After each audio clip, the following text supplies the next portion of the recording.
to the Dr. Rima Truth Reports. My name is Rima Ilebo, MD, and I am the Medical Director of the Natural Solutions Foundation. With me, as always, my co-host and co-trustee of the Natural Solutions Foundation, Ralph Fusatola, JD. Hello, Ralph. Hello, Dr. Rima. Happy Thanksgiving. Thank you, Dr. Rima. I know where you are. Thanksgiving is not this holiday, and you are heading into summer and heading into the holiday season at the same time. I'm sure a strange experience for someone from the Northern Hemisphere, as we all are. It's like having your calendar standing on its head. But I have a lot to be thankful for this year, Ralph.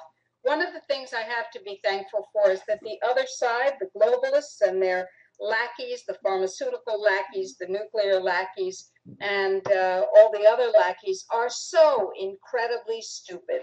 They are both filled with hubris and so stupid. We were talking before the show with our guest, whom we'll be talking with in a few minutes, Susanne Posel, a freedom fighter par excellence, a truth teller, and we were talking about our favorite HPV vaccine idiocies, medical idiocies. And I said my favorite HPV medical idiocy is when a doctor told one of the young women who's actually been a guest on our show that she had to have the HPV vaccine as she was heading off to college because otherwise she would get HPV from shaking people's hands. And Susanne said, well, they're telling people that they'll get HIV, being doctors, are telling people that they'll get HPV if they don't brush their teeth. Now, this says to me that the other side is getting damn desperate, that they have to pull things out of some deep, dark orifice because they know that the science is failing. They know that they can't hide what they're doing any longer, and so they're resorting to what looks to me like desperate stupidity, and I'm grateful for that. That's something to be thankful for, I suppose, the stupidity of the tyrants. Now, our guest this week is a lady who's dealt with their stupidity for quite a while, and her website, of course, is occupycorporatism.com. But before we get to her, Dr. Rima, there's one more vaccine story you need to bring to the attention of your listeners, and that is that the FDA has done it. Oh yes, they have approved an avian flu so-called vaccine. I guess that means we're going to have an avian flu pandemic, and and it's the first vaccine for the flu approved in the U.S. that has adjuvants allowed. And you might want to address that because it is a tremendous risk that we're being exposed to. It's the first flu vaccine that has adjuvants. Actually, Gardasil is not adjuvanted, but Cervarix, Gardasil's competitor, is adjuvanted. Wouldn't you consider mercury, by the way, to be an adjuvant? Well, I'm sorry. Let me put it this way. It's not adjuvanted with squalene. Yes, right. It's adjuvanted with mercury. It's adjuvanted with maybe aluminum. Yeah. Many vaccines are. But the adjuvant that I'm talking about is squalene, the right. one that causes an irreversible infertility, the one that causes an irreversible autoimmune cataclysm in the body. These adjuvants, by the way, one of the things that the FDA is allowing now is that adjuvants are hidden as when they're labeled as antigens, which means there are some things that they pretend, or they allow the vaccine manufacturers to pretend, are actually part of the supposed effective recipe for creating the antibodies that they want, when in fact it's just another adjuvant. There's a new pertussis vaccine like that. So we're talking about deceit upon deception upon lies. And none of it is pretty. All of it is dangerous. And the answer for all of it is, I am getting myself an exemption. I will not allow myself, my children, or anyone that I'm responsible for to be vaccinated ever for anything. Thank you ever so much. I prefer to keep my immune system intact. And you can tell your legislators that, folks. by going to one of our tiny URLs, tinyurl.com, vaccine refuser. We can stop vaccine harms. We can stop adjuvants. We can stop autism by simply stopping vaccinating. Yes, that's exactly right. If you vaccinate, you run a high risk of vaccination harm.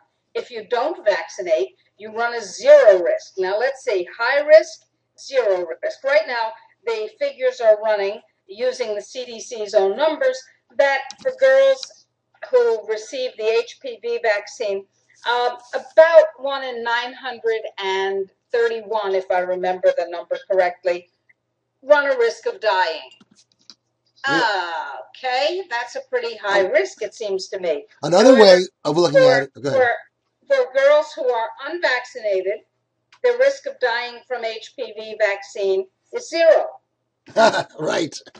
So it's a risk reduction strategy that I think is worth paying attention to. Another way to look at that, Dr. Rima, is to look at the vaccine injury compensation program, which has paid out billions of dollars in vaccine injury compensation. In 2009, when we were all involved in the swine flu vaccine mandate lawsuits, Natural Solutions Foundation was one of the leading litigants in stopping the swine flu governmental mandates. We talked about the fact that there had been almost $2 billion, $1.9 billion given out over a 20-year period in vaccine injury compensation. Well, since that time in 2009, we've gone from 1.9 billion to 2.7 billion. So if you chart that on a graph, you'll see that the payouts for vaccine injuries are rapidly increasing as more and more injuries are coming to the fore. And how does that payout, where does that money come from? Well, it does not come from drug company profits. It comes from a special tax that anyone who buys a vaccine has to pay. That is, the victims pay for the injuries. Yes, the victims pay for the injuries. They pay for the compensation if they're lucky enough to get it. Most, of course, are not, because it's a rigged system so that very, very, very, very little compensation money is paid out. Now, you might say, well, that's what the insurance is for. No. Vaccines are an uninsurable risk activity. No insurance company will insure vaccination anymore than any insurance company will insure nuclear reactors. You're insuring them because you keep paying for them again and again. And then, if you're unlucky, if the statistics don't run your way, your child pays for them, or you pay for them with Guillain-Barré syndrome. Now, does it matter if you send something to your representatives? Yes, it does, because let's remember that in 2009, when 3.5 million emails hit the desks of every legislative representative and the White House and so on through our action item against the H1N1 swine flu vaccine, lo and behold, as it happened, the U.S. government simply backed off from its stated program, from its already funded program of universal mandatory vaccination. They said, oh, okay, we won't do that. And they didn't. And the pandemic did not happen. That's exactly correct. And the pandemic did not happen. So they're setting up another pandemic. This is the avian flu this time. And we can expect to see the drums of pandemic being beaten louder and louder over the next number of weeks. There is something people can do, Dr. Rima, isn't there? If an engineered flu is dumped into our reality.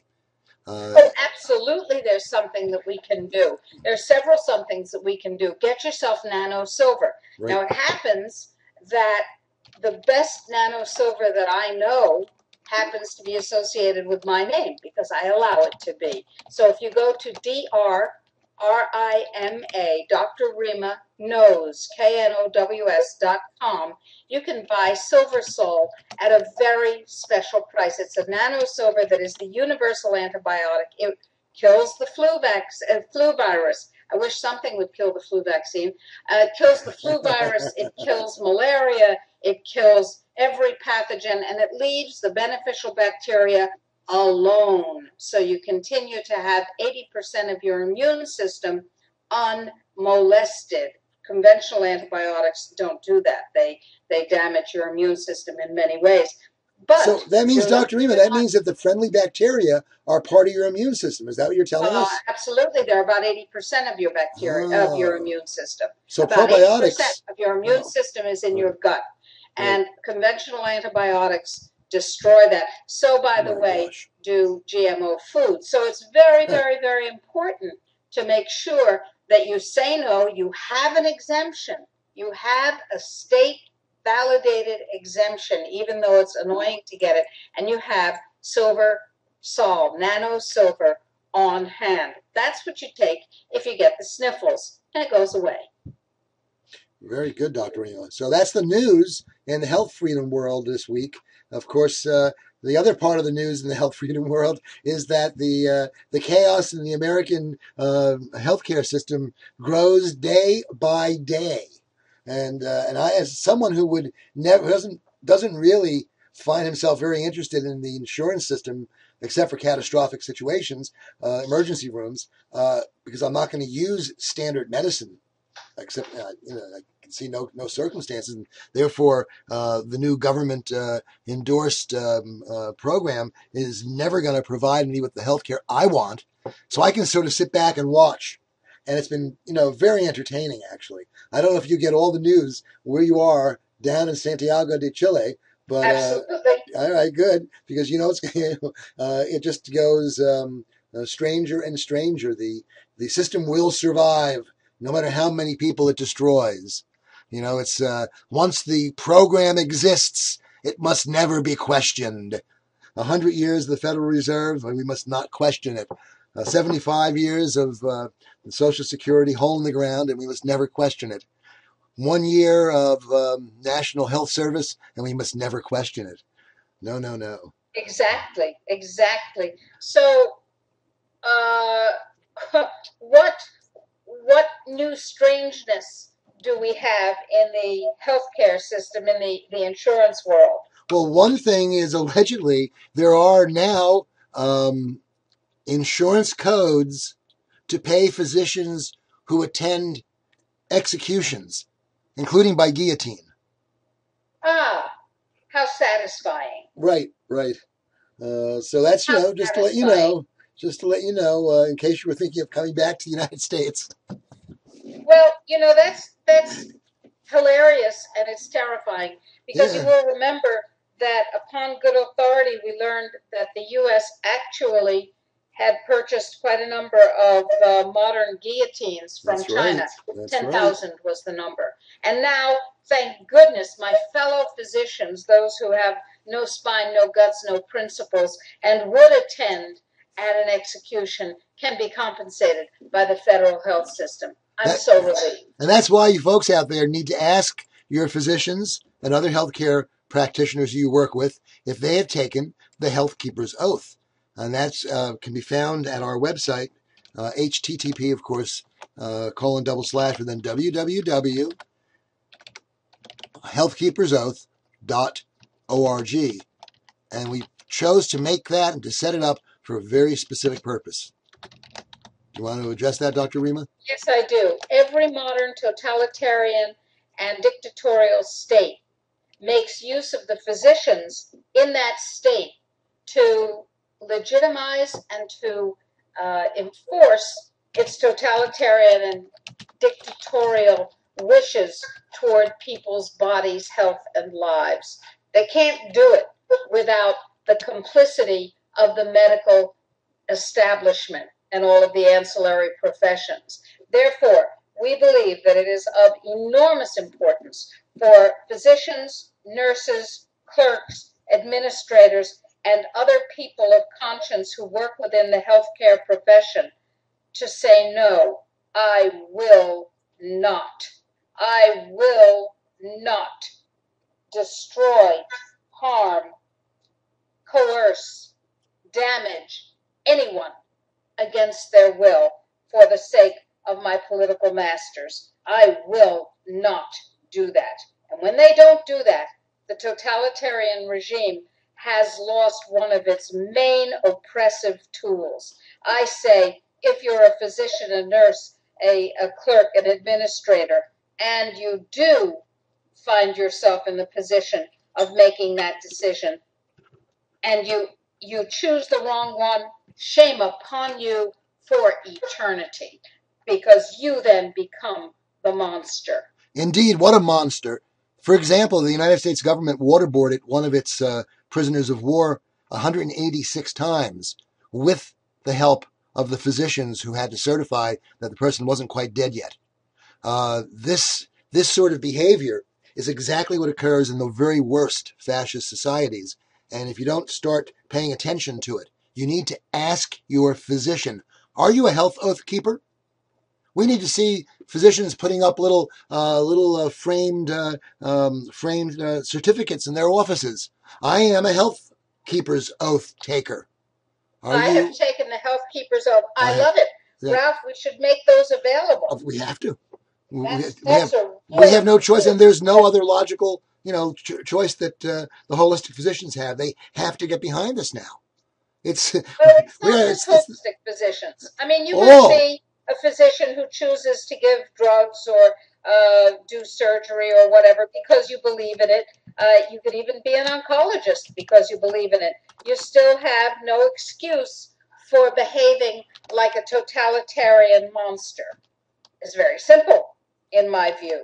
So I think we ought to create a framed plaque or a plaque suitable for framing for healthcare personnel who take the health keeper's oath and refuse to be tools of totalitarian terrorism.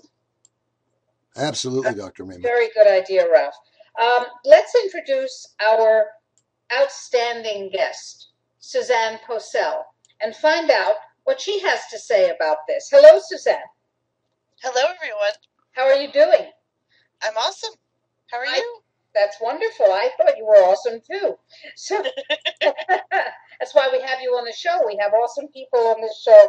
Absolutely. We specialize in truly awesome people. Suzanne, tell us what your response to the discussion that we've just been having is. It gets crazier and crazier every day. And we just need to stop complying with the system, stop participating. If it's poisoning you, don't ingest it. If it's hurting you, don't do it. If the corporation that you're spending your money with is immoral and unethical, find another way to get your goods, maybe from a local vendor or your neighbor who has a business down the street. You might want to give your money to them instead of some big box store. It's just going to keep continuing, Think globally, buy locally. Yeah. I saw a very interesting email recently. It was talking about the fact that so many things that we're going to buy for Christmas are made offshore at the cost of American economy, American jobs, American homes, American stability. And they said, why don't you give things? It was very interesting, actually. They said, why don't you give things that are made in America? Like, for instance, there are a zillion restaurants. That was the phrase they used. There are a zillion restaurants in your hometown. Why don't you give a gift certificate to the people that you want to gift with this, with a gift certificate? Why don't you give a gift certificate to one of these local restaurants?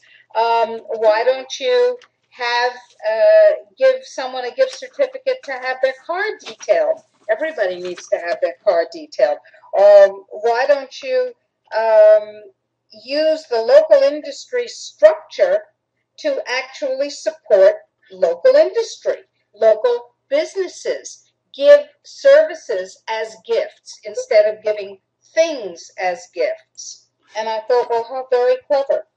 How very clever. Of course, that makes sense. Of course, you can also give your own services as a gift. But if you want to give something, in addition, of course, to our beautiful Valley of the Moon coffee, which makes a phenomenal gift, you're giving health, you're giving stewardship of the earth, you're giving support to health freedom. That's a wonderful thing to do. But you can also give what is local as well as patronize what is local.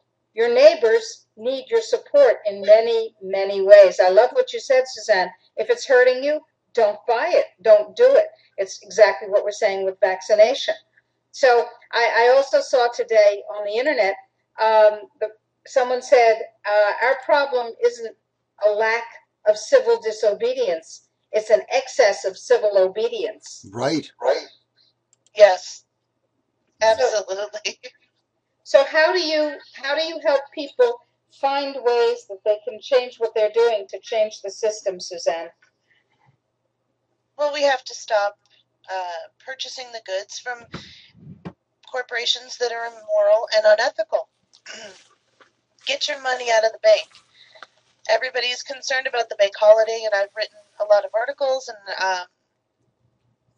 there's lots of stuff good. Just take your money out of the bank. So if they go ahead and crash the system, at least you have your fiat in your hand. Recognize that it's fiat. It's not money. It's fake. Right. And conduct yourself accordingly. That's right. And what would that mean? Be responsible for yourself. I know what that means at the superficial level, but tell me what the scenarios look like that you envision or that you teach people to envision. Well, like we were talking about what to purchase someone for the holidays. Buy them some gardening tools and some seeds. Great idea. Pay for a plot for them at a community gardening center. Classes on how to grow your own food. Classes on how to make things for yourself. Canning classes. Get to know your neighbors. Go outside and say hello, not just arbitrarily while they're mowing their lawn, but actually bake some extra cookies and knock on your neighbor's door and say, I have a plate full of cookies. Do you want some? It facilitates a wonderful conversation. Lovely. Lovely idea. How often do people say, oh, that's a really good idea, and come back to you and say, you know, I did that, and here are the consequences? Never. Never. They don't give you the feedback? Oh, they give me feedback, but they don't say, you know, oh, you know what? That's my conditioning. I was assuming that a consequence is negative.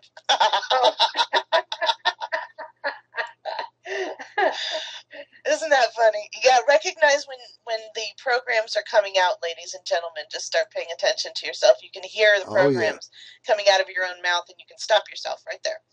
The best example of that, folks, is when you hear yourself saying exactly what you swore you would never say when you were a kid and your parent was saying it. How true.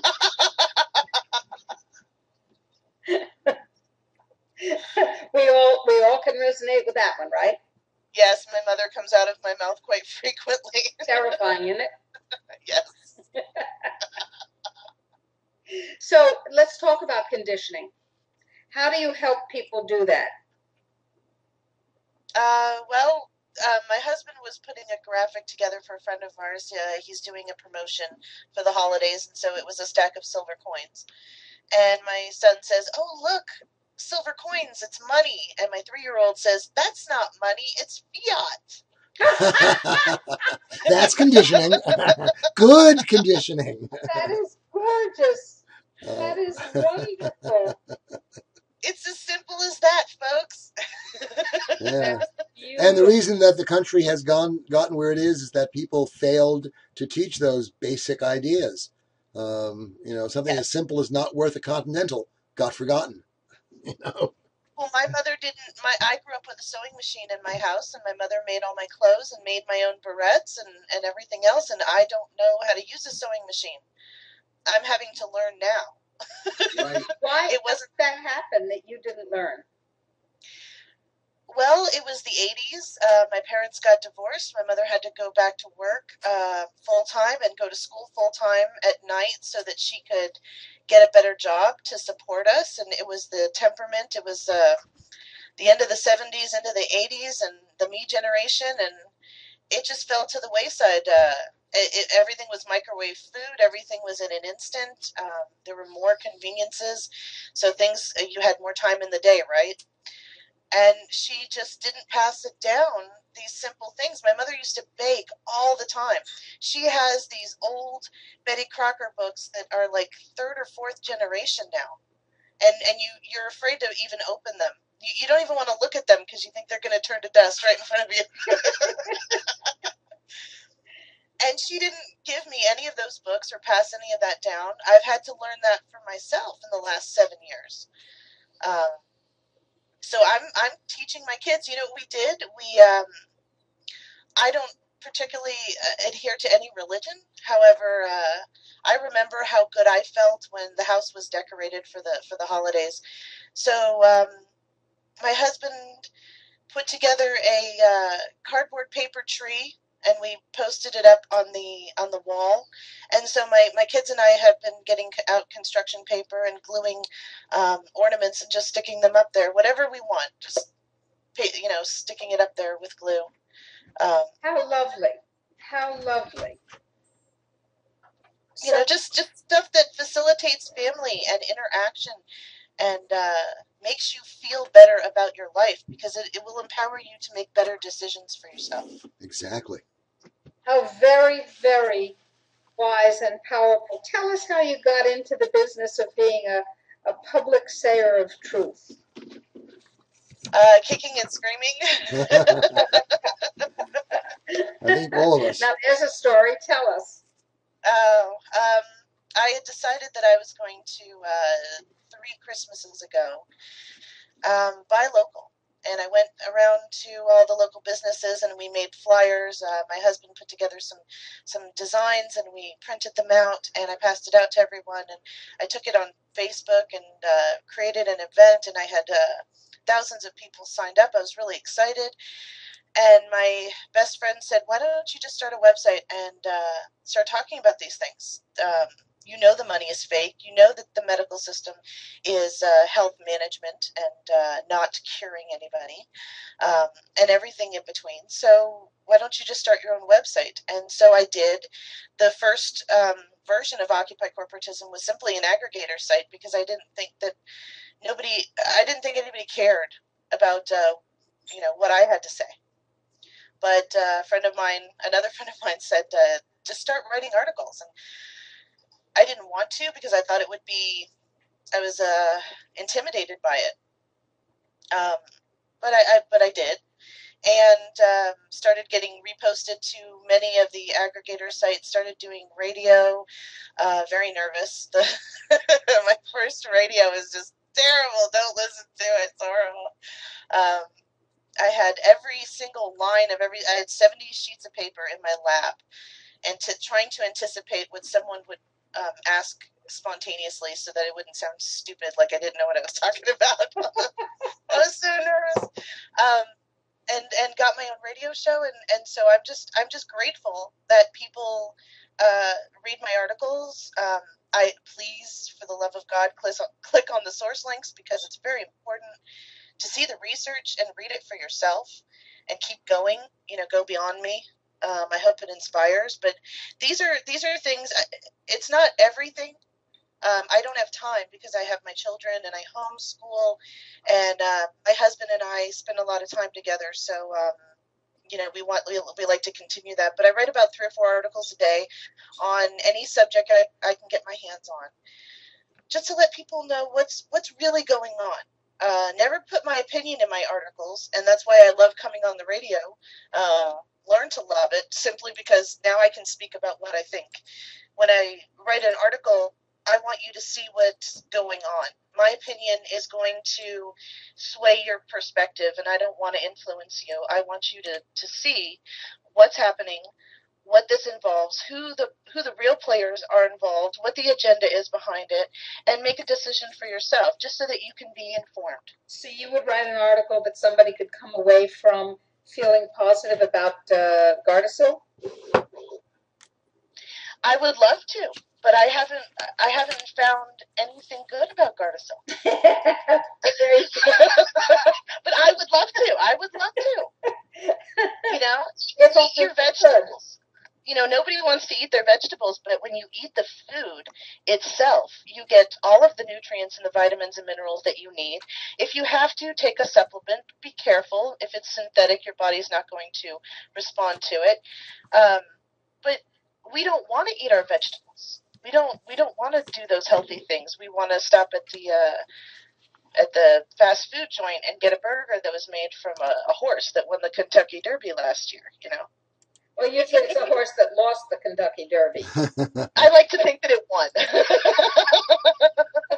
That it was happy before it became my burger. So, Bolivia has chosen, or the McDonald's Corporation in Bolivia has chosen to close all of their stores because nobody would eat their stuff. Interesting. Obviously, a primitive population. Yes, yes. See, I think that more effective than going against a government and a military that has all of this weaponry and all of these scary things, just secretly and quietly, like secret squirrels. Think of yourself as like a secret ninja, and you're just going around buying organic food, supporting your local businesses, supporting your farmers, supporting your local butcher. And you don't even have to protest. You don't even have to come out and do anything. You just silently pay in cash. Don't support the banks. Well, I have to say yes and no. Allow me to agree and to disagree simultaneously. Those actions are enormously important, and you need to take them. You need to do those. You need to vote with your wallet. You need to vote with your local support. Absolutely. You need to not buy corporate vitamins that will make you sick, like vitamin E that has only alpha tocopherol. It's going to make you sick, no question about it. Synthetic beta-carotene, going to make you sick. Don't buy it. Spend a little bit more for organic, real nutrients. Yes. However, at the same time, the corporations are working very rapidly, along with the government, which is their, shall we say, the regulatory arm of the corporate state is the government.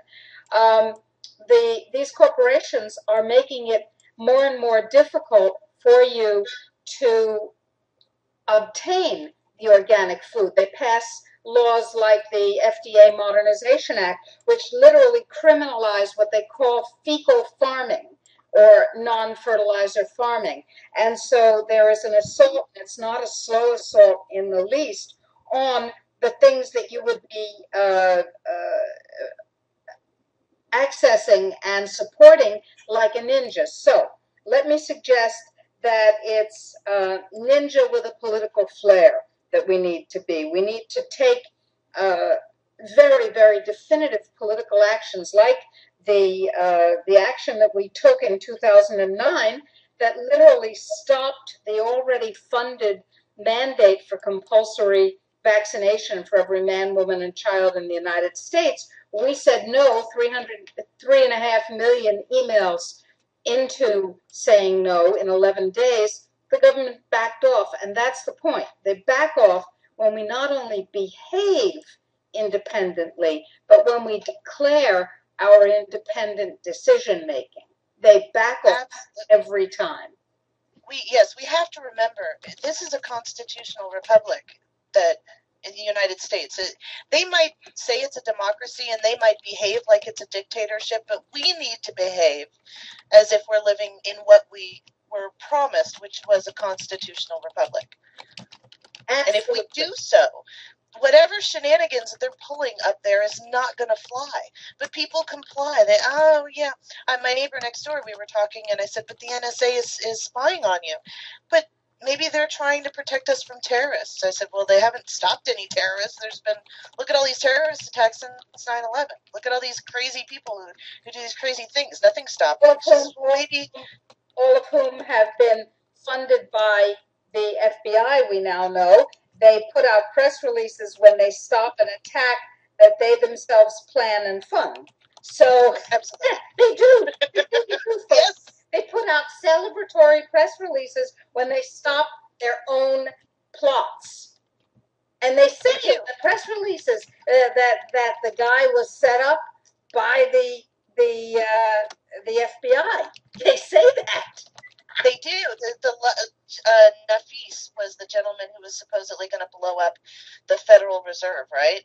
And I read that in the release. They mentioned the name of his handler, the fact that they drove him to the store to buy parts, they drove him to the abandoned building to put it together, showed him how, had to go back to the hardware store to get more parts, brought him a sheet of paper and a pencil, told him what to say, videotaped him saying it, and then drove him to the location a block away from the Federal Reserve. Yes. And dropped him off. Yes. And then picked him up a block later when it didn't detonate. And they said, look how good a job we're doing of preventing terrorism. It's crazy. I know what they brush their teeth with. That's one of the things that I'm thankful for. They brush their teeth with fluoride toothpaste. Yes. And they drink tap water. When I removed the fluoride from the toothpaste and got a triple filter for my water, the attitude of my children was changed drastically within a week. It was amazing. What did you see? My son's cognitive abilities were strengthening. You know, I've got a little girl, so I've got Sesame Street or something like that playing in the living room, so she can watch that, or she can participate when my son's having his lessons. But he used to just watch whatever that was on. If we don't have a television, we use the internet, so we have like this huge 32-inch screen in the living room, and it's attached to a computer, and he would just stare at it. Wouldn't pay attention to what I was saying, wouldn't do his lessons. It was always a fight. Get rid of the fluoride. It doesn't matter what's on the television. He looks up, but he goes back to his work. Wow. Wow. That's quite a story. 1 week, I noticed a huge difference. So. Wow. And I assume that you're aware of other sources of fluoride besides the toothpaste and the water. Yes, I read labels, and I don't buy anything that I can't pronounce. Right. With the exception of watermelon, I tell people that if it's got more than 3 syllables, it's not food. A lot of things have been hybrid. Unfortunately, well, with the advent of agriculture, there's been natural hybrids created. A lot of the apples that we eat are all hybrids naturally. It doesn't mean that they're GMO. No, absolutely. But yeah. The GMO monster corporations have kidnapped the word hybrid, and they make it sound as if crossing genes is the same thing as natural crossing, as if crossing a GMO plant with a non-GMO plant is mere hybridization. It's not. As if GMO engineering, genetic engineering, is the same as normal natural hybridization. It's not. So they have no scruples about lying and using language against us. There is nothing that they have scruples against. Nothing, including, ultimately, I believe, patenting us, our genes.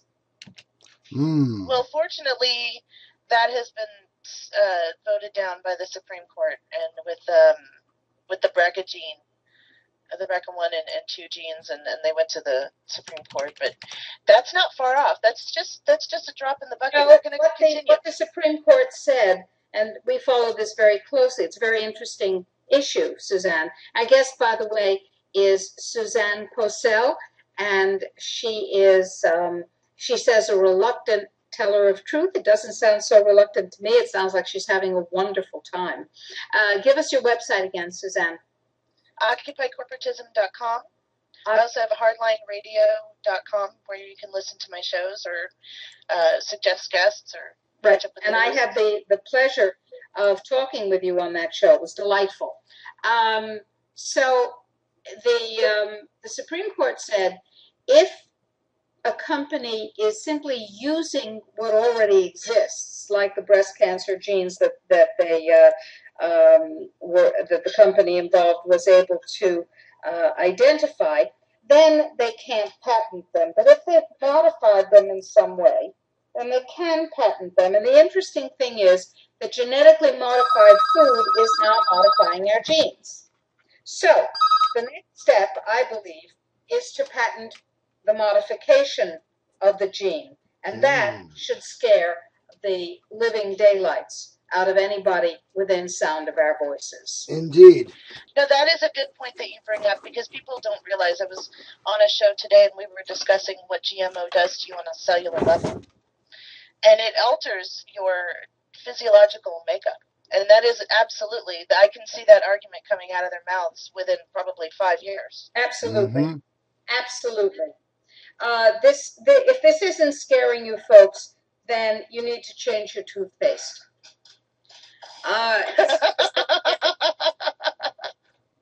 This is really, really scary. Well, they would never do that. They're our friends. Really. Dream on. They patented the pig. Monsanto patented the pig. Monsanto owns all pigs on this planet. How can they do that? Very nicely. Thank you very much. Because the courts allow them to do that. And there is no shame. There is no scruple. There is no limitation. These people are without a connection to us as fellow people. We are property, chattel, or in many circumstances, just useless eaters. We are in the way. And they are the ones who will decide who's useful and who's useless. Now, we have to stop that. This is our world. This is our planet. And we have to occupy corporatism, occupy government. We have to occupy our own space. We have to expand into our own lives so we are not small and cowed and ignoring the realities of our lives. We are proud, upstanding people who are holding our lives in great value and who are refusing to allow people to do things to us and to our children that will destroy them or enslave them. I would have a hard time imagining that you would disagree with that, Susanne. Oh, no, that's why I homeschool, because they're not going to be programmed. My son is learning at a 4th grade level now, and he just turned 7. So obviously, children are sponges. The old adage is true. Okay. Right. And I don't. I teach him whatever he's willing to learn. I recognize when he doesn't get it just because of his age. So we move on to something else, something he will understand, and we'll get back to that at a later date. Nice. My daughter is amazingly cognizant at her age. And she's already doing math. She's with her little fingers. She shows me 1 + 1 is 2, 2 + 2 is 4, 3 + 2 is 5, all on her one hand. So we have potential that we're not reaching because we're allowing the system to dumb us down, because it's inconvenient to us, because we have to actually be parents, because we actually have to be neighbors, because we actually have to be stewards, like you said, of our own bodies, of our own sovereignty. I'm sorry, guys, it's hard work, but these crazy psychopaths have taken this from us, and it's generational. So let's stop the abuse here. Let's say that this generation is going to say no, and we're going to live out our constitutional republic as we formed it. Now, when people are violated by the system, do you advise that they go into the court system for redress of grievances if, of course, the First Amendment rights are still available to them? Or do you suggest that they take, shall we say, populist measures? Well, I have a legal background. I was trained as a paralegal, and I understand the gravity. I also have looked into the sovereign movement, and I do respect and understand their understanding of the law, and it's not incorrect. It's just very difficult to enact. recommendations for someone, make sure that you know a lawyer who understands the Constitution and understands your rights. It's a very slippery slope. And there was a gentleman just recently, I can't remember what, was it in Colorado, where he was arrested for fishing without a license? Yes. Yes. That is amazing. And we need to understand what he said. Right. The words he used were very, very powerful. Yes. And he obviously understood the legal fiction that was created for him. Right. And that he doesn't comply with the legal fiction. He's a third party injured. But in order to assert yourself as a third party injured in a courtroom, you really have to know it's not just a couple of movies you saw on the internet and maybe a couple of websites. You really got to understand this. But I've met many people, many people who have successfully enacted an injured third party when they go and say this, all caps is not me. Let's talk about that. Can you talk about caps and injured third party? And Ralph, of course, is an attorney and understands the Constitution very, very well. So this is particularly... I don't know about that. I get surprised all the time, but I've read it. Constitution once. Okay. I stand At least once. Well, that's more than Obama. I have a suspicion, folks. You got that point just right. Let's talk about injured third party. Well, in order to explain that, I have to go back a little bit and talk about your straw man. There was a person that was created for you when you were born, and they assumed that you were lost at sea and you died. So that person that was created for you... You're not kidding. People will be unfamiliar with that. You're not kidding. Not kidding. It's maritime law. On that. It's very, very complicated. I have a friend. I'm going to preface everything I'm saying. I have a friend. Her name is Lori Berkebile. She has a radio show on Blog Talk. Go into her archives and listen to this. This woman has studied this till the cows come home. And in her broadcasts, she can help you with documentation. Her website, you can go and read documents for yourself. She has a very good grasp of the law and sovereignty. But basically, when you're born, the birth certificate serves as a proxy for land, and that's why they stamp your foot on it. And from that moment on, you are considered lost at sea. They don't know where you are. Now, technically, if you're lost at sea, your family should have compensation. There should be an insurance that they can claim. But this straw man is then that was created for you then stands in your stead. And so the straw man receives, applies for all the credit cards, everything in your life, everything in all caps, your utilities, your mortgage, everything. That's the straw man. When you're pulled over by a police officer who is a private security officer hired by your city to perform policing services. I know it's a mouthful, but you got to remind yourself that that's not Barney Fife. That's not your idea of what you grew up to know as a police officer. That idea is gone. These are private security firms. And when they pull you over, they are speaking to your straw man. When you go to court, they're speaking about a monetary value of an object or a person or something. Otherwise, it's not worth their time. If they're not dealing with money, then it's not worth their time. When you step into the court, you are acknowledging that straw man, and people don't understand that. There's a 5-minute video you can watch on YouTube, Meet Your Straw Man, and it's a little cartoon like set in the 50s. It's kind of cute. It gives you a lot of great information. So very interesting. Step one that you have to understand about sovereignty. Yeah, well, of course, right, to a great extent, yeah, I've heard this take from several different sources over the years, and it's close. I wish it were true that there were magic words. And in fact, there's a magnificent book called The Ancient City, written in the mid-1800s by a famous French jurist, whose name is a very long French name, so I'm not going to try to even remember it at this point, but in which he talks about that magical use of language in the ancient city, and how our common law and the law code developed from that. And it's very, very interesting. And of course, weave that into some of what Lysander Spooner wrote, and you understand the philosophical discord between the theories of Hegel, in which the only real actors in history are the collectives, and the theories of Mises, in which the only actors in history are individual human beings. And you end up realizing that we are dealing with fictions. Governments, corporations, peoples, classes, all that stuff are legal fictions.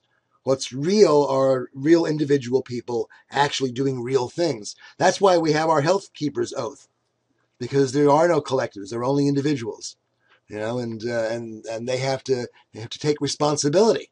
Now, what the gentleman in the fishing case did was he asserted his own right to be responsible in a very good way. I mean, it's hope it works for him, and I think it's a good example. But there is no magic formula. It is true that back in the Roman Republic, there were literally magic formulas you had to know in order to invoke the law. And only patricians knew the formulas, and so you had to have a patrician represent you in front of a magistrate, the beginning of lawyers. And in the common law era, the common law writs were basically magic words that had to be done in a certain way. But in theory, in modern legal system, all of those forms were abolished. There's one form of action, it says, and then the second rule is all the rules can be relaxed in the interest of justice. So I'm not so sure, if a judge wants to, a judge can act justly. If a judge doesn't want to, a judge can stick to the rules and act in ways that, as we've seen in the Kelo case, for example, and some other cases, are horrendously unjust. So I have mixed feelings of all of this. I agree with you. I do too, and I don't advise people on how to behave with this information.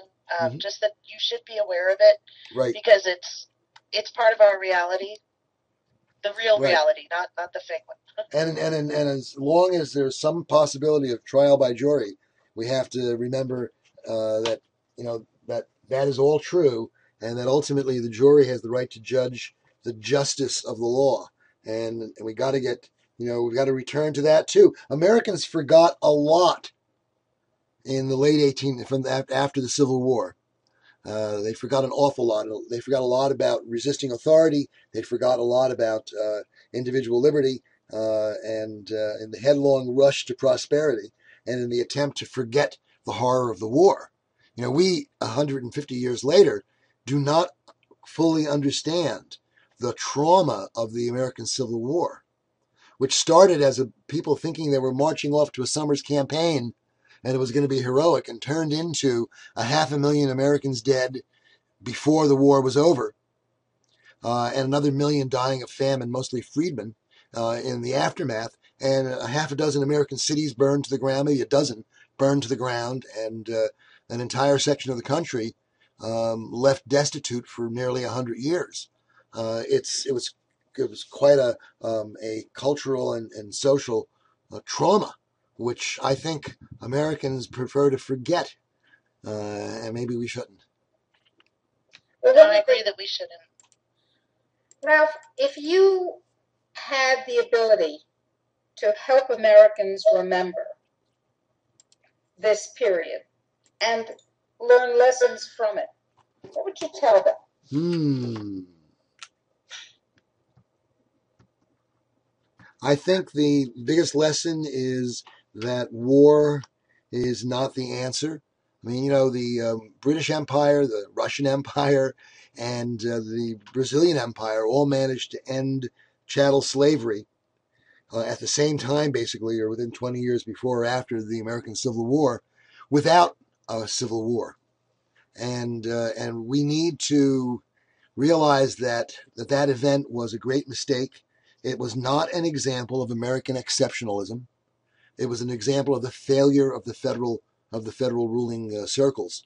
Of course, those who wanted the Union to survive at any cost got their wish, and what they got was a society which is radically different than what it was before. Of course, the evil of slavery had to go. Slavery was an abomination. slavery. And it wasn't, of course it wasn't, but it had to, certainly it had to go no matter what. But as I said, other societies managed to do it without a bloodbath. Just Haiti and the United States, that's all, had the bloodbaths apparently. And the end of slavery was an extraordinary event. There were these series of great monopolies. Lysander Spooner identified them, that held the feudal world together. Actually, they were inherited from Rome to a great extent, and they go back to that old law. And those monopolies were the king's monopoly over trade, the church's monopoly over souls, the men's monopoly over women, and masters' monopolies over slaves. These were the great systems of control in all of those societies prior to the Enlightenment, and with it the end of, at least almost the end of chattel slavery, almost the emancipation of women. Those things are tremendous changes. We're talking about changes that break 5,000 years or more, 10,000 years of human culture. And they've all happened in the past 200 years or so. So we're just working our way through cultural changes that are astounding and powerful. And I suspect, we don't know the outcome yet. We really don't. Well, if we don't get the Agenda 21 technologies under control, the outcome is that we die. The outcome is that the biosphere is so contaminated and so destroyed, so disordered, that there is no outcome, not for us, not for species that have higher functions. Maybe the cockroaches will do fine, but they'll starve to death because there won't be anything to eat. So the outcome is very much in question. If we do not control, for instance, nuclear technology, then it doesn't matter what the history has been. It's all moot. If we do not control genetic technology, then it doesn't matter what the history has been. It's all moot. I agree with you on that, Dr. Rima. And of course, if we don't take care of ourselves and our families and our society, Confucius was right. It starts with the individual and it works its way up to the highest level of culture. And it has to start on the level of doctors beginning to take the health keeper's oath. It has to start on the level. Vaccinating people. Right. Exactly. You got it. We really have to, we need to call upon the lawyers and the doctors to take responsibility again. I think the professionals, the lawyers, the doctors, and the ministers have basically failed our culture, and are allowing, and that's, I think, an important thing to understand at this point. Susanne, how does that resonate in your ears? We do have to pay attention. That's why I do what I do. Every time I look into information that they're putting out in mainstream, and I see that there's so much more that they're not telling us that may facilitate our ability to make an informed decision, and that most of the information is that. Yes, they're telling you what happened today, but they're not telling you something that will help you make an informed decision. And at that point, I have to say, folks, that we've reached the halfway point in the program, and I'm going to need to pause this recording because our friends at Revolution Radio, www.freedomslips.com, Studio B, need to play the hourly connection, and we'll be back in a few minutes to join you all again on your Thanksgiving evening. And Dr. Rima, I'm going to stop our recording at this moment. And part 2. Dr. Rima, we're back on the air.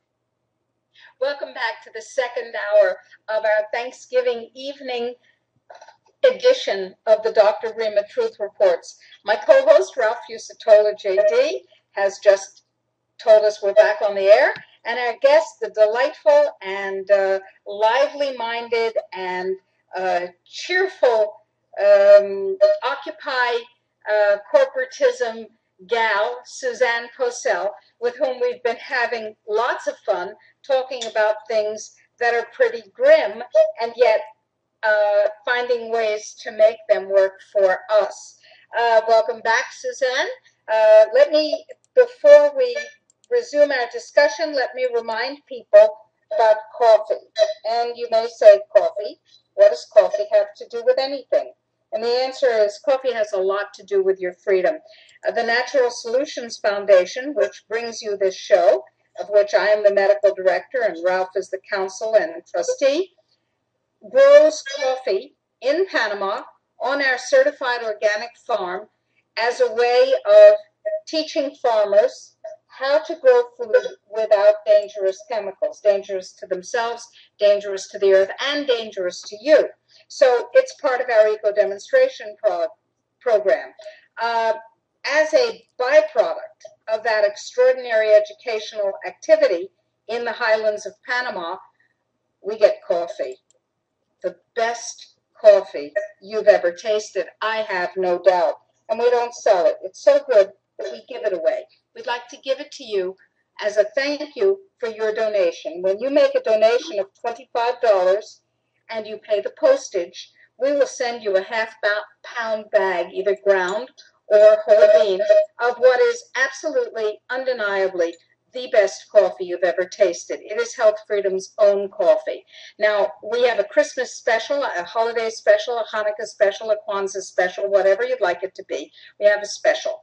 And the special is that if you buy 5 bags, if you make a donation equivalent to 5 bags of coffee, that's $125, we will send you 6 bags of coffee. What a stocking stuffer. This is a way of saying, I care about you, I care about freedom, I care about the earth, or keep it all for yourself. It lasts a long time.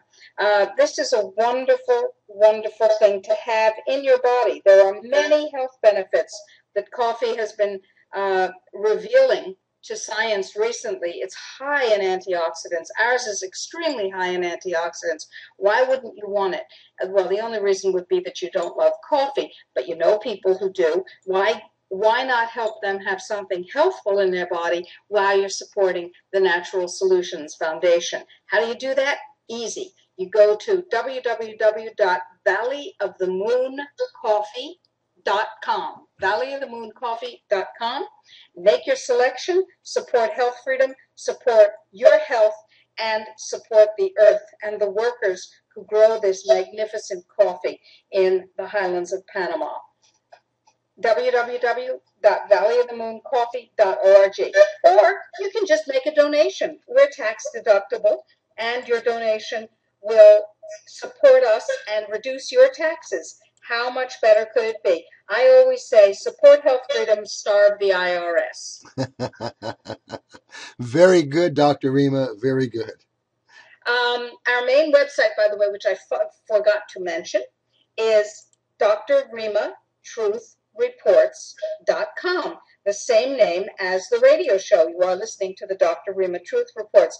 Now, back to our cheerful, charming, and very well-informed and intelligent guest, Susanne Posel. Susanne, give us your website one more time. It is occupycorporatism.com, as well as hardlineradio.com, where you can hear Hardline with Susanne Posel. I also have a YouTube channel, so don't worry about it. And that's it. Good. I'm glad we don't have to worry about your YouTube channel. I was up last night worrying. So you're a homeschooling mom. You're a truth-telling researcher, and you're basically a rabble-rousing, get it out there and give people the opportunity to figure it out for themselves kind of journalist. What do your neighbors have to say about you?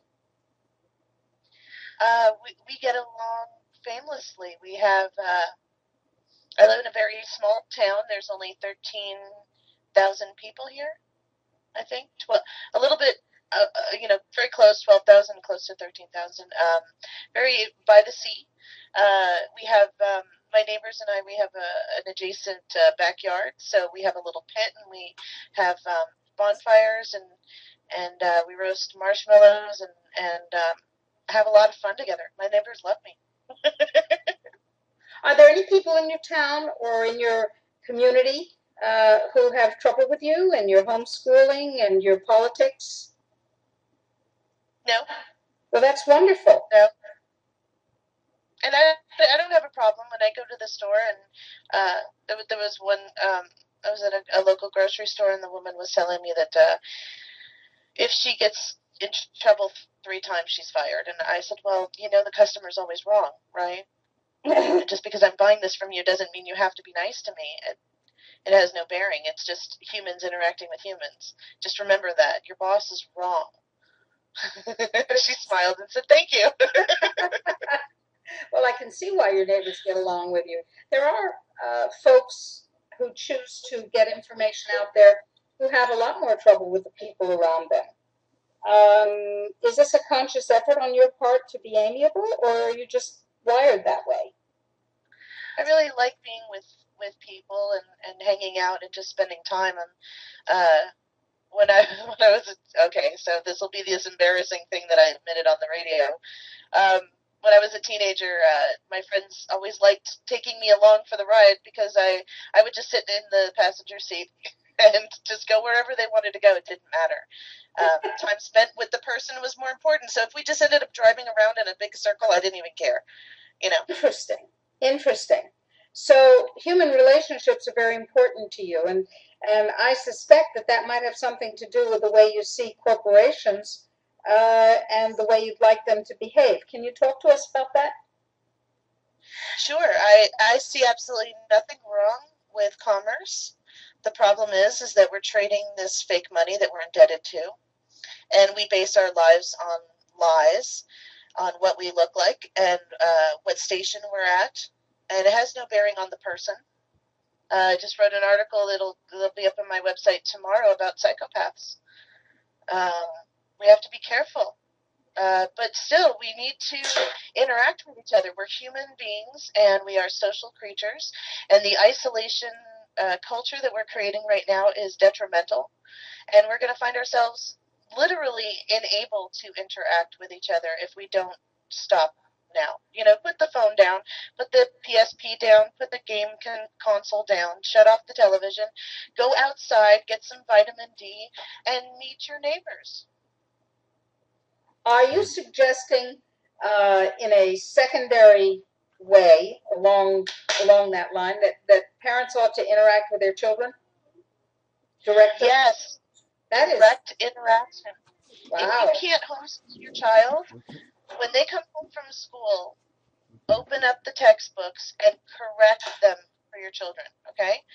Find out the crap that they're learning and correct it. A lot of the books are out now are talking about things that happened within my lifetime, 9/11. And we need to correct them. Maybe call up grandma and grandpa, and if they were alive during when JFK was assassinated, and have them speak to your children. My children speak to their grandparents 3 or 4 times a week. Just pop up and call and say hi. It makes everybody feel good. We're 3,000 miles away from each other for most of my family. So a spontaneous call from your 7-year-old grandson makes you feel good.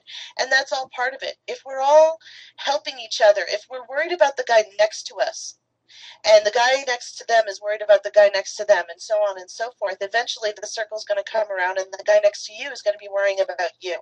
And we're all taking care of each other. I believe Rumsfeld suggested that, but his way of being worried about it was to report suspicious activity. Well, that's the part that really pisses me off, because they've taken ideas. I care about my environment. I don't litter. I recycle. I don't think that I should be charged for every breath that I take. But I realize that this is the only planet that has chocolate, and I'm going to clean it up. I understand that. So you have an understanding of what we call Agenda 21. It's completely different. See, they've co-opted the idea of community and then called it communism. Right. It used to be that everyone in the village had a function. There was a locksmith, there was a blacksmith, there was a baker, and so on and so forth. And they all helped each other out. And everybody survived, and everybody had a good time. But now when you want to facilitate having a community and building up strength in numbers and caring about each other and taking care of each other, you get labeled as a communist. So you have to start to use some discernment, ladies and gentlemen. If it's positive and it helps you, it might be good for you. Exactly. If it is detrimental, it might be bad for you. And if it's sold to you, and if it's sold to you by the corporatists, it's probably bad for you. Yes, if it's been rebranded, and if I dated a guy in high school who was a jazz musician, and he would actually get to go to some of the clubs down in Miami and South Beach and play with actual, people who do this for a living. And the story is about how jazz came about, and then when it got sucked up into the music industry, and then the version of jazz music that we all know today is completely different than what it originally was. And so that really got me thinking about, when something ends up on the television or it ends up in a magazine, it's the co-opted version of it. Right. It's not the real organic version. It's the version that they think is going to be of monetary value to them, and so they're selling it to you. Exactly. You got it. Precisely. So you're talking about occupying consumerism as well as corporatism. Oh, please, for the love of God, stay home this Thursday. Enjoy your meal with your... Right. Regardless of the history and the inconsistencies and the downright lies about the event, take this opportunity to cook a meal and spend some time with your family. Invite everybody over and all your friends. We've got people who have agreed. We'll have people coming in and out of our house all day on Thursday. Mm-hmm. And that's how it should be. It's take their garbage and turn it into something good. Well, take their crap, take our good and turn it into garbage. So it's only fair. Yes. Right. Yes, it's right. Well, that's true. And, we have a lot to think about in this season, certainly, and we have things to be grateful for. We have the knowledge that we possess that we can share with people. That knowledge is really the core and the key to keeping people safe. So when we tell people about being a vaccine refuser, going to our action item where they can go on record with their legislators that they are vaccine refusers, where we can start to get more physicians to be health keepers and take the health keepers oath at healthkeepersoath.org, where people know they have alternatives, actually advanced healthcare like nanosilver at drrimaknows.com. Those things are all part and parcel of our ability to respond as adults to a situation that we can certainly bemoan, and we do bemoan it quite enough. But we also need to have alternatives. That's why, for example, those of you who are on our email list, and if you're not, you ought to go to Dr. Rima truthreports.com. That's DRRIMA truthreports.com and sign up for the newsletter. You need to get that. You're going to get a survey, I hope, in the next 24 hours, which is going to give you an opportunity to talk about the type of low radiation food you'd like to have from the Deep South. By the Deep South, I mean places like Santiago de Chile, where Dr. Rima and General Burt, the president of our foundation, are located presently, trying to generate just that sort of food supply. Since we know, and we've alluded to it a few times during the program, of course, we know about that 900-pound gorilla in everyone's living room, namely Fukushima, and we know that unless we can get a clean food supply going, there's going to be terrible, terrible things developing over the next couple of years. But Dr. Rima, we forgot an important announcement when the second half of the program began. And that is, as we were working on the program, I realized that the iPad, iPhone, Android app that we've been working on for the past number of weeks is actually live. It's just the early version of the app. There's going to be a lot of things added to it, but the app is live, and I'd like to share with our listeners a little information about how they can get to the app. Absolutely. All right, so that's what I'm going to do. I've posted it on Facebook, on all of our Facebook pages, posted the announcement. But if you go to the Android store, or if you go to your iPad, iPhone app store, just plug in the words "health freedom" into that device, and you will get back a free app. When you download the free app, and there's a web page that you can go to that let's just take a look at how the free app looks. So even before you download it, you will get to a screen that gives you access to a number of important features that we're developing, including a place where we're going to be able to record radiation levels around the world, and a place where we're going to be able to push messages to people. It's so important for people to sign up to get the app, so that in the event of a situation, we can push a message to everyone. It is the most direct way that we can communicate with people. The push message actually will pop a screen up on your iPad, iPhone, or Android, telling you that there's an urgent message from General Bert or Dr. Rima regarding a matter that you need to pay immediate attention to. And I think that this is going to be a ratcheting up of our ability to respond to circumstances. We have to respond to circumstances. We expect more false flags. We expect more weaponized vaccines and more engineered pandemics, all part of a depopulation agenda that is certainly part and parcel of Agenda 21. So the new app is a very important factor. I am so excited to hear that. We've been working on this app for months. And of course, there will be bugs and there will be app mishaps. And we'd like to hear about them. It's very important that you tell us, because this is a new application of this technology for us. But this is so immediate and so vital. So when you turn your phone off, in order to have real interactions with real people, know that you will be missing the next push message or two, but you can always pick it up afterwards. But for God's sakes, do turn your phone off sometimes. Exactly. And I'm putting on the screen for the archived version on youtube.com/natural solutions. I'm putting on that screen the link where people can take a look at the new app. When you open that page and you take a look at the app, understand that you have to change the ratio, because that obviously a computer screen, a PC screen, doesn't have the same ratio as one of the personal access devices has. So this is exciting to us, and we're happy it's happening, and apologize for taking time out of Suzanne's time, but we want everyone to know about this, and we're going to be letting people know this is a great thing for the holidays. Back to you, Dr. Rima. Okay. Are you here, folks? I'm here. Very good. I think we may have lost Dr. Rima for a moment or two. Let's see. Well, that happens. Suzanne, there was the time when, for example, we went through, someone was able to trace where our signal was going. There she goes. She's back on. I was just about to tell Suzanne about the time that we traced the signal that we were sending out when we were doing podcasts. And it went through the NSA headquarters in Utah, and it actually had the pings to prove it.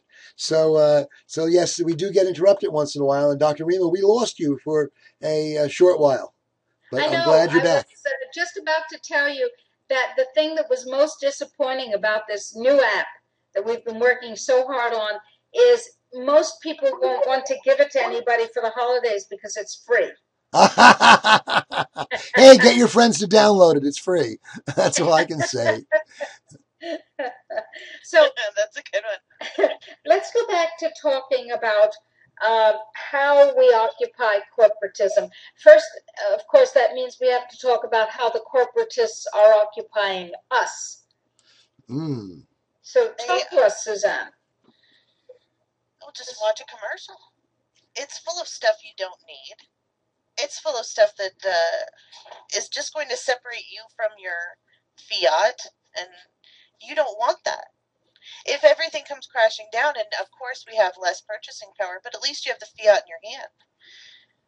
But they, buy more to save less. That makes no sense. If that makes sense to you, take Dr. Rima's advice and put the fluoride-ridden toothpaste down. You're brushing a little bit too much. We just have to simply look for alternatives, make it yourself. It's much more fun. It won't be perfect, but it'll be yours. And as human beings, we have this tendency to attach sentiment to objects. So it's a perfect way to make someone else feel good because you spent time making something. Because in this world, nobody makes anything. So it would feel good. Just think of it as my children and I, we make cards for everyone for every occasion. And so whether it's a birthday or a Mother's Day or, their grandmother's birthday or Christmas or whatever it is, that person gets a card that was made by the children with my help.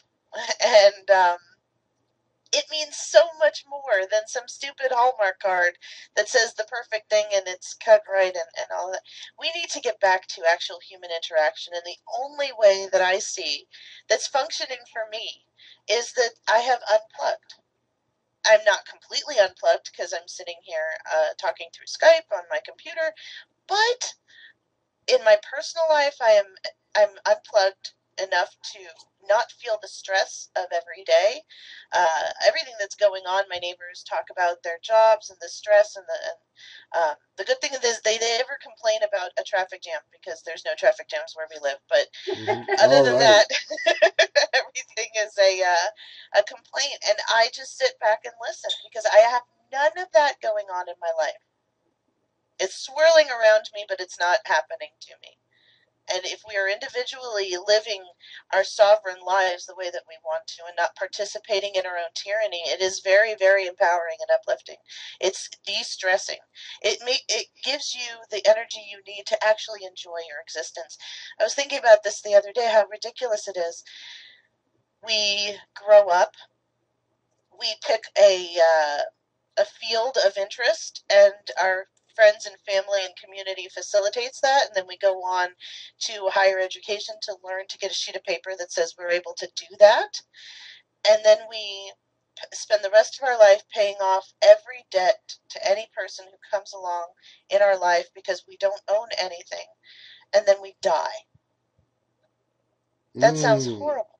That is Agenda 21. Yes. I mean, that's absolutely. And this new advent, Dr. Rima, you probably know a lot about this designer autism. Oh, absolutely. As a matter of Dr. Rima invented the term. Yes, it's what we held a webinar on 9/11 this year when we called it, and we called the webinar Autism and Inside Job. Well, we tried to hold a webinar. What was interesting was the way it was interfered with. That is correct. We were fiercely interrupted. Oh, fiercely. Absolutely. It was horrendous. But that only gave us the opportunity to re-record our various guests and have longer periods. We have a wonderful ebook that includes 3.5 hours of some of the most brilliant minds on the issue discussing these problems and giving us just tremendous value. So you need to go to the website, folks, drrimatruthreports.com, and make sure you've gotten that Autism and Inside Job ebook. And we have what we call the Delta Project, which is to stop creating deltas. That's the Aldous Huxley term for the designer autists. You can go to tinyurl.com/delta-project-sign-up. That's tinyurl.com/delta-project-sign-up. You will almost instantly receive a confirmation email, and then you will receive some absolutely extraordinary information in your email box, some free ebooks and so on as our gift to you. And you can also purchase the ebook, which is called Autism and Inside Job, 3.5 hours of remarkable video, terribly important information. This is the definitive defining moment in the history of autism. We stop it or we don't, because we now understand it very well. We understand that it is created in order to provide tractable workers. High-functioning autistic people are created using vaccines because the globalists need them. They're part of the plan. Indeed, as Dr. King showed us, Paul G. King, the new vaccine schedules can be viewed as a fine-tuning of the process in order to create a larger percentage of higher functioning deltas and a lower percentage of dysfunctional deltas. So this is a guinea pig operation because they wouldn't battle authority as long as they had specific conditions. They would function perfectly normal. They would never question. They wouldn't have the need for sovereignty or independence. You got it. This is the slave race. Yeah. That's exactly right. They're disposable. They're infertile. Huxley believed that what he was writing about in Brave New World was the way it was supposed to be, not the way he feared it was going to be. This was not a cautionary tale. He was telling people how he envisioned the perfect world. And people don't understand that. They think that maybe Huxley was saying, be alarmed, be careful. No, Huxley was saying, here's where we're going, and I'm part of the master class. Well, that's another story. Well, but yet when you read that book, you get the strong sense that even the alphas were heavily manipulated and didn't realize how heavily manipulated they were. So the author must have understood it on some level. Of course, absolutely. He was writing about how they were going to manipulate everyone. You know, it was not, as I say, it was not a cautionary tale. George Orwell was not writing a cautionary tale to warn people off the possibility. He was saying, this is how society needs to be ruled. He was a Fabian socialist. He believed in this kind of domination. Right, and I think people get kind of confused when they understand that ideas are posed to us in books and novels and music and television and movies, and they get stuck in this whirling dervish of watching films looking for clues. And that's not what I think is meant when we say, yes, you can read this book and it's prophetic. It's their plan. You can see the evidence of it now, all those years later. But there's so many distractions. There's so much. If you have an interest, they already have branded it and marketed it. If you have an angst, if you don't, if you want to belong to a group or a club, they've already got one for you, and it comes equipped with music and movies and clothing and jewelry and hair care products that you can buy. We need to really just be careful and pay just a lot of attention. You know, you're absolutely right. I think you have your finger directly on a very important pulse. You can't learn much by examining the disinformation and believing that it's the end of the complexity. There's more inside that Chinese box, and you need to understand that. They don't want you to understand. They want you to obey. So the most important thing you can do is not obey. Yes, it really makes them mad. So we're back to Walt Whitman's famous dictum: "Obey little, resist much." Sure, they tell me, "Oh, this is going to affect your credit score," and I crack up laughing. In fact, I've been known to drop the phone.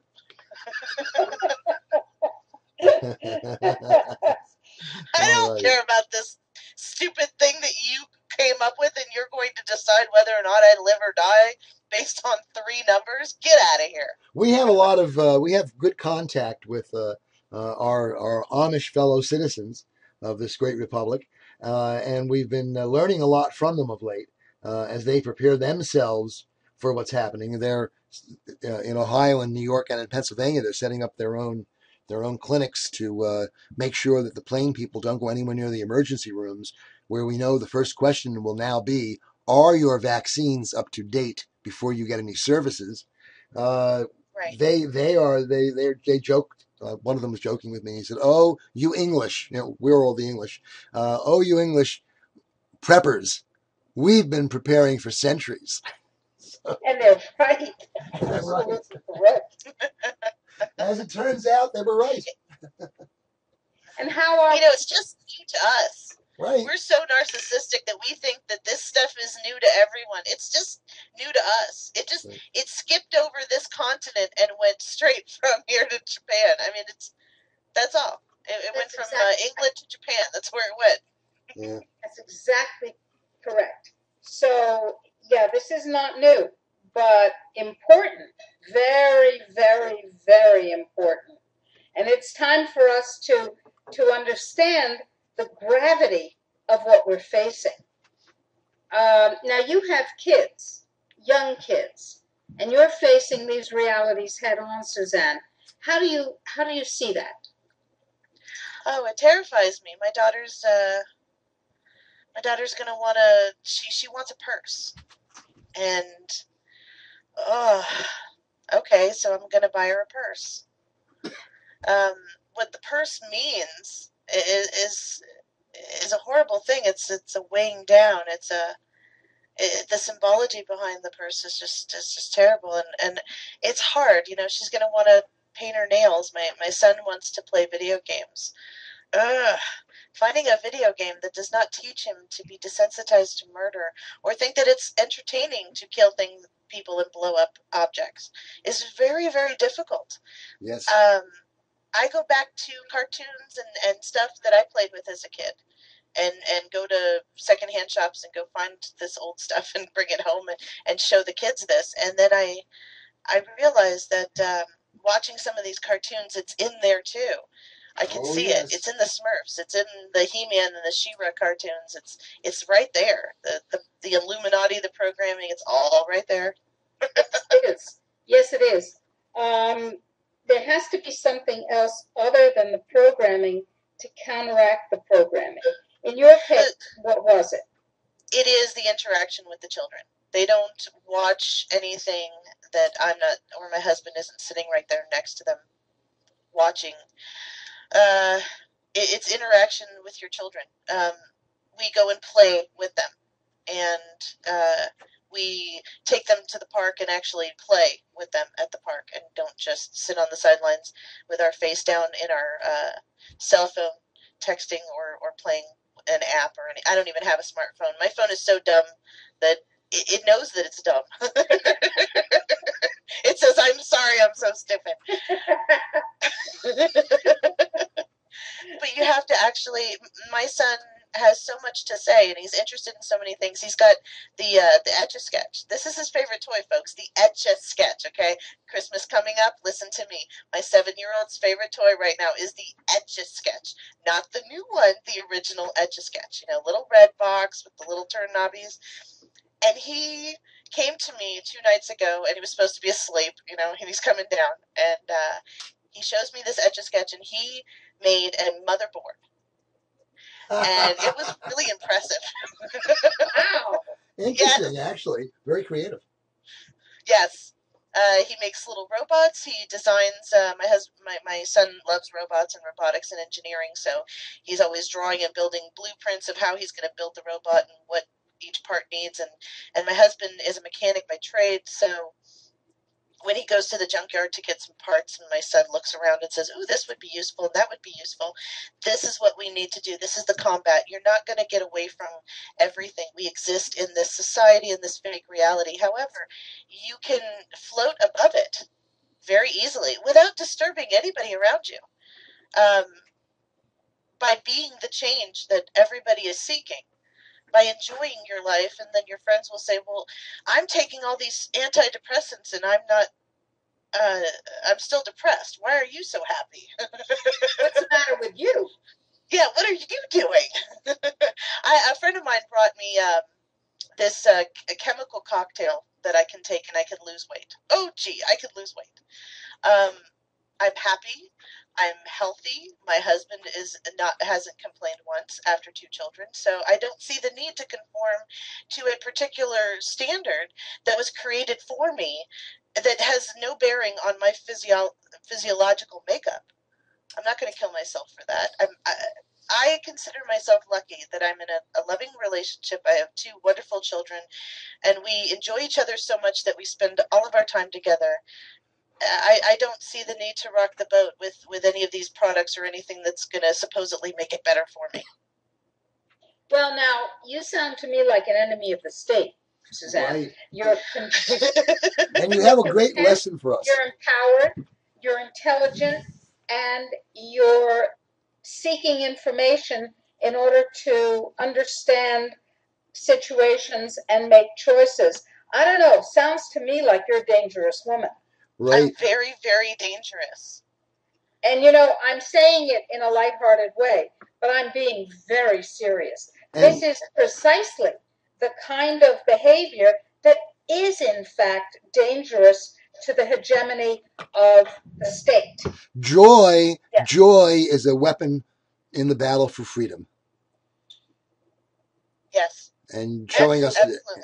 Absolutely. Recognize, folks, it's really hard because we're not conditioned to it, but ladies and gentlemen, just recognize allegedly, I don't know if they counted every single head, but allegedly there's, 7 billion people on the planet. There's more than enough people. If you come in contact with somebody that you don't like or doesn't like you, just walk away. It's okay. You'll meet somebody new in 5 minutes. I promise you. Most of you live in cities. You'll run into somebody else. We don't have to put up with things. We can assert our independence. We can stand up for ourselves. We don't have to take abuse in any form. And the more that we do this, the more we will feel better about ourselves. We can put those pharmaceuticals away. We don't need them. We'll want to exercise. We will want to get up off the couch and do things. We'll want to eat a salad instead of a GMO. I don't even know what that was, connected with pink slime in between 2 slices of bread, whatever they gave me, in a bag. Mm-hmm. Absolutely. People lose the taste for real food, especially if they've never had it, like kids who have never had real food. This is a real tragedy. You can't do this to your kids and call yourself a decent parent. Oh, well, we'll go to McDonald's for a treat. Oh, okay, that's like saying, why don't we go get some cyanide? We'll all enjoy it. Yes. My son wanted some gum, and I shook my head, and I said no. And he said, but and he flips it over and he starts reading the back, and he can't pronounce the first word. And he says, "Okay, Mommy, I understand," and he put it back. There you go. There you go. Because given him, you didn't just say, no, you can't have gum and smack him. You gave him a construct that he could apply himself. Yes, that's my job as a parent. Exactly. Yes. Exactly. Parents, be parents, okay? It's hard. I lose a lot of sleep. I have a lot of gray hair. I haven't slept alone next to my husband since my son was born, but it's worth it. It's fun, and it's only going to be for a short time. These kids are going to grow up and leave the house. So enjoy it. It's not a burden, and they're not an accessory. They're a human being, and they love you so much. And what you're doing to them right now is going to affect every single aspect of their life the moment that they leave the house. And if you don't provide them a foundation that they are loved, that they are worth something, that they are smart, that they are capable, that they can contribute, then they're just going to conform with whatever comes their way because they're so starved for love and affection that they will accept the police state, they will accept the conformity, they'll accept the slave job, and they'll be miserable for the rest of their lives. Beautifully said. There's not anything that I could agree with more strongly than what you've just said. And the willingness to conform and to become a slave is something that we learn through not loving ourselves enough to be free. And that means not having people around us love us enough to allow us to be free. Right, and accept the fact that you can't change anyone but yourself. Right. So just let it go. If you can't wake your family up, let it go. Enjoy your time with them before something really bad happens. Enjoy it. At least if you end up in a FEMA camp, you have something good to remember. You want to remember your slave job while you're in the FEMA camp? You know? Right, there is that. Well said. So, you're waking people up. You're waking yourself up. You're waking your children up. Do you get together with other homeschool families and share time and events and resources, or are you doing this solo? Oh, no, I definitely do. There's a lot of great networking that you can do with families, and it doesn't have to be religious. There are parents who open up their homes, and so they have lessons, and they rotate 5 days a week, so the kids can go to a different home and learn about different homes and different rules. That's very important. Let somebody else. It's okay, ladies and gentlemen, for somebody else to tell your kid no, because they're going to hear it from other people when they grow up. They should hear it when they're kids. I think okay. Not only is it okay, but I think it's vitally important for your kids to have the experience of lots of different homes and lots of different awarenesses and lots of different rule sets, as long as they're not detrimental, as long as they're not hurtful rules. And let it be spontaneous. You know, my generation, they've developed this thing called the play date. I don't know what that means. My kid decides that he wants to go and knock on the neighbor's door, and so he does. There's no pre-described time, you know, and you only get an hour. And I don't understand that concept. When I was a kid, you just knock on the door. If the kid was home, you played with him. If he wasn't home, you went home. That was it. And so I don't conform to any of these rules very well. Well, when my son was a baby, my son is 39 years old. When my son was a baby, or a young kid, there were two reasons for having play dates. One was that the houses were far apart, and you had to get in the car to go to where another kid lived, generally, because the neighborhoods didn't have lots of kids of a suitable age. And the second was that all the moms were working. And so if a mom wanted somebody other than a disinterested housemaid to interact with during play date, they scheduled the play dates at a time when the other mom was going to be around. So that was very practical.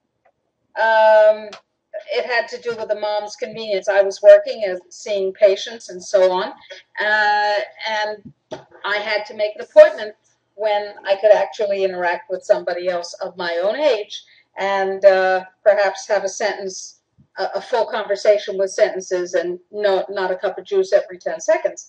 That had something to do with it. But however you get, and the other thing was that my son began speaking when he was 3 months old, like we're speaking. And so I had to be very selective in the children that I arranged play dates with, because the parents tended to go absolutely insane when my kid was reading and their kid wasn't talking. It was okay with me, it was okay with my kid, but if they were competitive and using their kids for status, it was definitely not okay. It didn't work. My son runs into that a lot. The kids that are older. The neighbor next door has a 13-year-old who comes and plays with my son because they're both into RC cars. So this kid couldn't figure out how to spell a word, and he asked me how to spell it. And so my son said, well, sound it out. And if you clap during the syllables, you can break it down. And so he did that. And so he broke it down. He clapped his hands at the syllables, and then he spelled the word for the kid. And so my 7-year-old is teaching a 13-year-old something he probably didn't learn, which is phonics in school. And it'll help you spell a word if you don't know how to spell it. Yes. I love it. Mm-hmm. I love it. Go figure. I love it. My kids are going to have a hard time, I think. Oh, I think there's no question of that. Yeah. Once they get into... I do think about that. quite often, raising children with the awareness of the reality that they're living in. It does make it a little bit difficult. And I guess when my son is playing with other kids who don't know what's in the hot dogs, he will tell them. Who don't know what's in the vaccines, he will tell them. Um, uh, it's a little difficult. The kids kind of look at my son like your dog looks at you when he doesn't know what you're doing. Well, I have to tell you my story about that. My son was 3, and his friend Angus was. My son was 2.5, and his friend Angus, who was a very bright little 3-year-old, was having his birthday party. And since they were best friends, my son had the seat of honor right next to Angus. And Angus's mom knew perfectly well that my son was not going to eat the meal that she was serving, which was Angus's very, very favorite meal in the entire universe, hot dogs.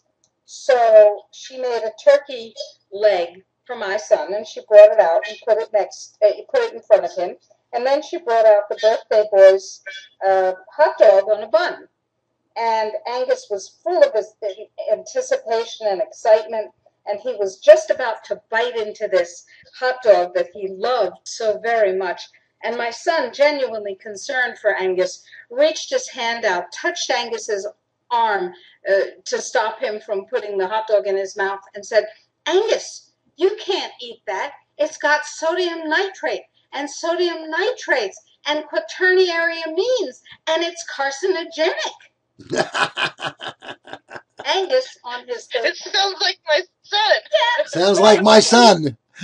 Angus on his 3rd birthday looked at my son, his best friend, and said the only reasonable thing to say, "Wah!" He started screaming. That was the last time my son was permitted to have a play encounter or party with Angus. My. Oh. Yep, Mom couldn't handle it. Well. Yeah. So yeah, I got my son at a little afternoon care kind of gym kind of thing, and they were all sitting around playing coloring with crayons, and so my son told all the kids what was in the hot dogs, and they were just, "No, that's not true. It tastes good." Yeah. Right. So at least it wasn't a birthday party. Well, that actually. Yes, he was invited to come back. Oh, that's so. Oh, it was sad. It is.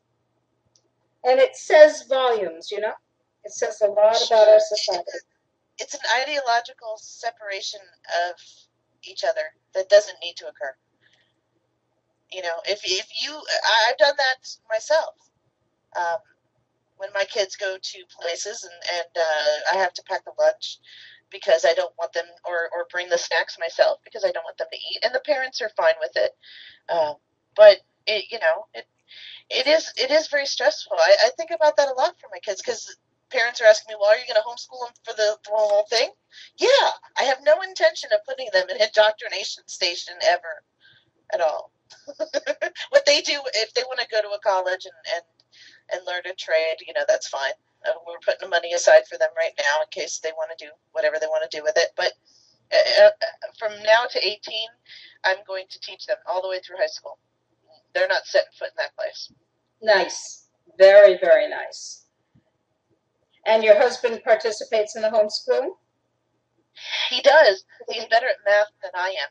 So as my son is learning multiplication and division, and then he's going to start learning fractions, and my husband knows that he's going to have to take over the math lessons as we get more complicated math, because without my fingers, I'm just no good.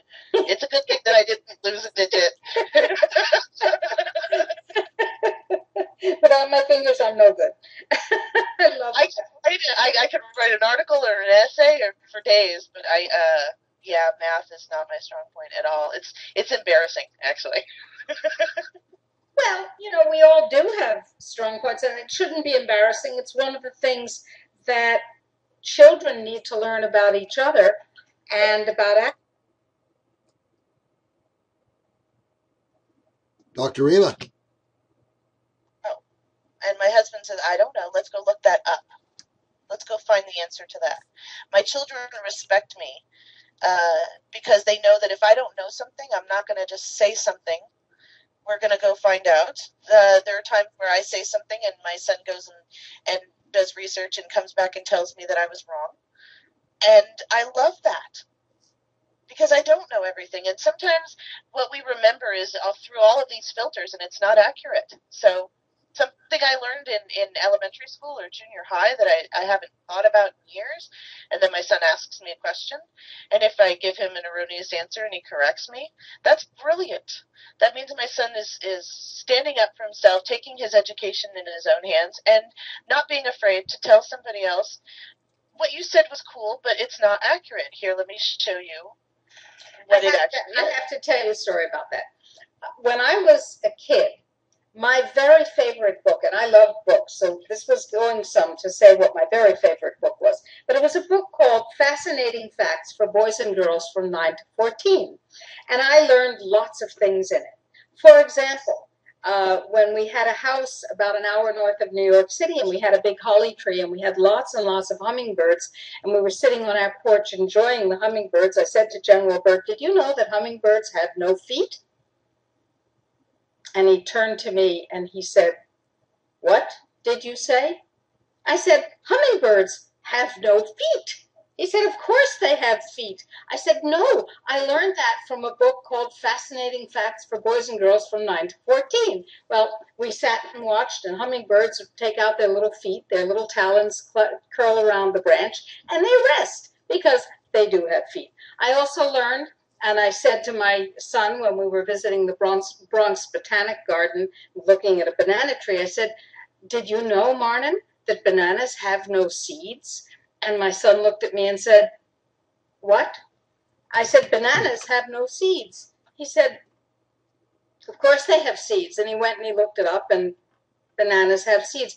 And I learned these facts that were so amazing and so astounding from this book. Every one of them was wrong. And that is, to me, the paradigmatic corporate education story. Wow. Yes, that is Dr. Rima, we have about 5 minutes left to the program. Right. Our guest, our wonderful and very well-informed and thoughtful guest is Susanne Posel. Occupy is a concept that she has taken and expanded upon, and she is occupying her own life. Give us your website and your radio show, Susanne. My website is occupycorporatism.com. I post articles 6 days a week. I take one day off because I'm tired. And my radio show is Hardline with Susanne Posel. Tuesday and Thursday, 1 to 3 Pacific time. I think I'm looking for a new home. So I need to be a little bit more laid back and spend more time with my kids. So, but right now my show is on iHeartRadio and the Time for Hemp Broadcasting Network. And if you go to hardlineradio.com, you can listen to the show. It has a YouTube channel, so you can watch it if you want. And that's it. Excellent.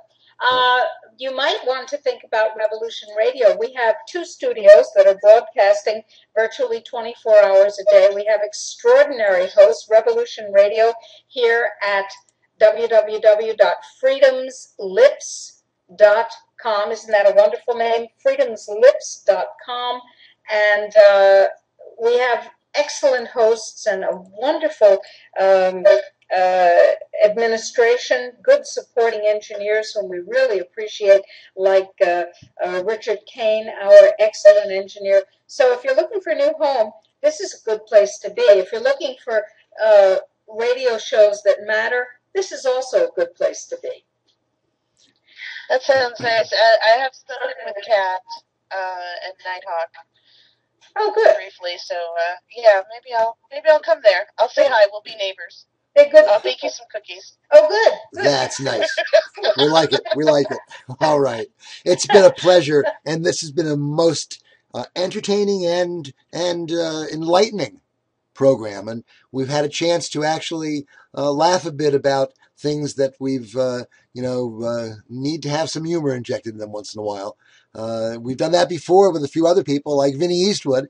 Dr. Rima, thank you so very much. I think since we're pre-recording this program and really can end it anywhere we'd like, we'll end it in about 15 seconds. Anyone have any final word? Yes. Be free. Be active. Be healthy. Don't be complacent. It's your life. Live it the way you need to.